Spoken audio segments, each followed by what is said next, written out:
Walang maani, salat sa pagkain at hirap makakuha ng tubig na maiinom.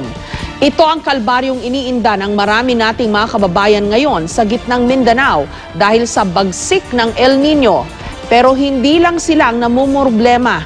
May posibilidad na maapektuhan ang seguridad ng pagkain ng bansa kung lalong lumawak ang tagtuyot sa mas marami pang bahagi ng ating bansa.